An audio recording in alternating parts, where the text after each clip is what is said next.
Welcome to this Delft Stack tutorial video. In today's tutorial, we will learn how to add a comment in draw.io. Adding comments is useful for highlighting information, giving feedback, or noting important details on your diagrams.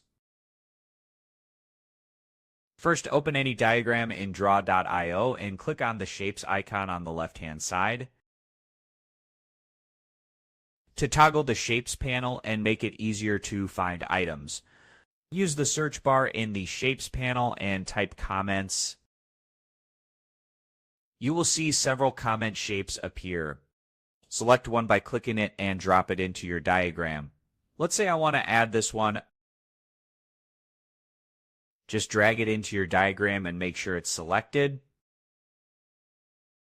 Then simply type your comment. In my case, let's add our channel name. You can also increase the font size by highlighting the text and adjusting the size in the formatting settings. Go to the menu on the right, increase the text size, and that's it. We just learned how to add, move, resize, and edit comment shapes in a draw.io diagram efficiently. Thanks for watching, and don't forget to check out the next Delft Stack tutorial video.